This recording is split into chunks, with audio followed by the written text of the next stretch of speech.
Good morning everyone, myself Indranil Mondol, Assistant Professor in Mechanical Engineering Department. Today I am going to present an important video lecture on fatigue failure related to materials engineering. Let's start the session.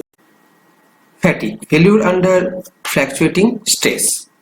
The failure of a metal under alternating stresses is known as fatigue. Fatigue failure is defined as the tendency of a material to fracture by means of progressive brittle cracking under repeated alternating or cyclic stresses of an intensity considerably below the normal strength. For example, breaking a thin steel rod or wire with your hands after bending it back and forth several times in the same place. Fatigue is a form of failure that occurs in structures subjected to dynamic and fluctuating stresses, for example bridges, aircraft and machine components. Under these circumstances, it is possible for failure to occur at a stress level considerably lower than the tensile or yield strength for a static load. The term fatigue is used because this type of failure normally occurs after a lengthy period of repeated stress or strain cycling. Fatigue is important in as much as it is the single largest cause of failure in metals, estimated to comprise approximately 90% of all metallic failures. Polymers and ceramics, except for glasses, are also susceptible to this type of failure. Furthermore, it is catastrophic and insidious, occurring very suddenly and without warning. Although the fracture is of a brittle type, it may take some time to propagate depending on both the intensity and frequency of the stress cycles. 90% of all failures of metallic structures, fatigue failure is brittle-like even in normally ductile materials, thus sudden and catastrophic. Fatigue failure is brittle-like in nature even in normally ductile metals, in that there is very little, if any, gross plastic deformation associated with failure. The process occurs by the initiation and propagation of cracks, and ordinarily the fracture surface is perpendicular to the direction of an applied tensile stress. Fatigue strength, which is defined as the stress level at which failure will occur for some specified number of cycles, for example 10 to the power 7 cycles. Three stages of fatigue failure: crack initiation in the areas of stress concentration near stress risers. Second, incremental crack propagation. Third, final rapid crack propagation after crack reaches critical size. Crack initiation and propagation. Crack initiation at the sites of stress concentration: microcracks, scratches, indents, interior corners, dislocation, slip, steps, etc. Quality of surface is important. Crack propagation. In stage 1, initial slow propagation along crystal planes with high resolved shear stress, involves just a few grains and has flat fracture surface. In stage 2, faster propagation perpendicular to the applied stress. Crack grows by repetitive blunting and sharpening process at crack tip. Rough fracture surface. Crack eventually reaches critical dimension and propagates very rapidly. What are the main factors that affect fatigue life? Magnitude of stress and quality of the surface. Magnitude of stress include mean amplitude. Quality of the surface include scratches, sharp and transitions. What are the main solutions? First, polishing, that removes machining flaws, etc. Introducing compressive stresses, that is compensate for applied tensile stress into thin surface layer by short pinning, firing small shot into surface to be treated. High-tech solution, ion implantation, laser pinning. Second, case hardening, create carbon or nitrogen rich outer layer in steels by atomic diffusion from the surface. It makes harder outer layer and also introduces compressive stresses. Last, optimizing geometry. by avoiding internal corners and notches, etc. This is post-hot pinning. This is carburizing process. These are all sorts.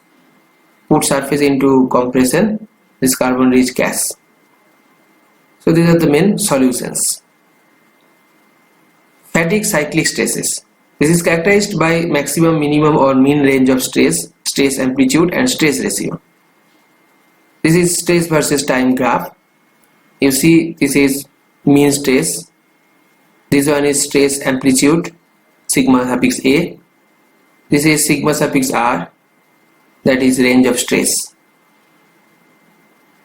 Mean stress sigma suffix M will be equal to sigma max plus sigma minimum by 2. Range of stress, that is sigma suffix R, will be equal to sigma max minus sigma minimum.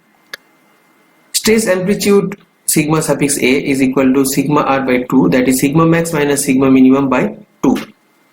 And stress ratio is a ratio of sigma minimum by sigma maximum. This portion is for tension and this portion is for compression. Tensile stress is positive and compressive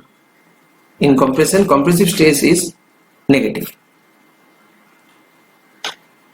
Stress versus number of cycles to failure.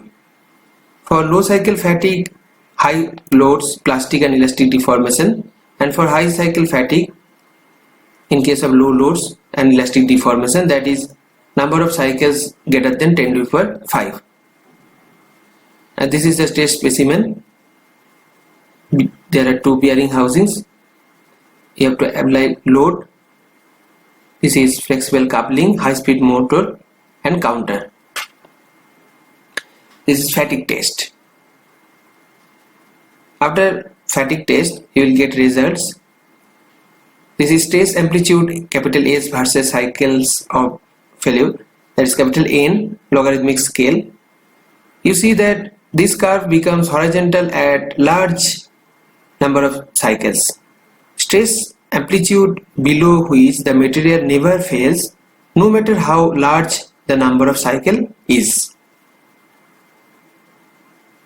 Most alloys, stress amplitude decreases with cycles to failure, capital N. Fatigue strength is a stress at which fracture occurs after specified number of cycles, for example 10 to the power 7 cycles. And fatigue life is the number of cycles to fail at specified stress level. So fatigue is equal to crack initiation plus propagation. I have told you earlier the three stages: crack initiation in the areas of stress concentration near stress razors, incremental crack propagation, rapid crack propagation after crack reaches critical size. The total number of cycles to failure is the sum of cycles at the first and second stages. N suffix F, that is number of cycles to failure, is equal to N suffix I, that is number of cycles for crack initiation, plus N suffix P, that is number of cycles for crack propagation. High cycle fatigue, that is for low loads, N suffix I, that is number of cycles to failure, is relatively high. With increasing stress level, number of cycles for crack initiation decreases and number of cycles for crack propagation dominates. What are the main factors that affect fatigue life? Environmental effects. Thermal fatigue. Thermal cycling causes expansion and contraction, hence thermal stress.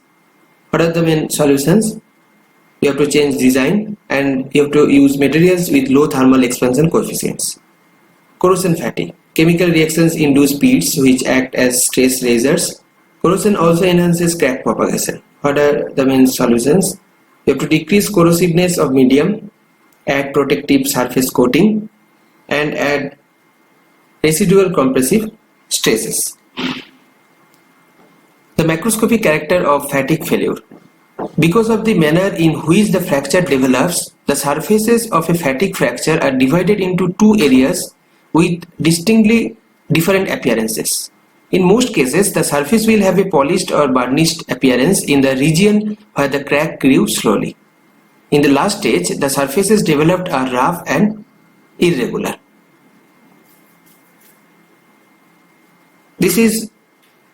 The factograph of fatigue failure in SAE 1050 pin, induction hardened to a depth of 5 mm, that is 3 by 16 inch, and surface hardness of 55 HRC, core hardness that is 21 HRC, and fatigue initiated inside the grease hole at the metallurgical notch created by the very sharp case core hardness gradient.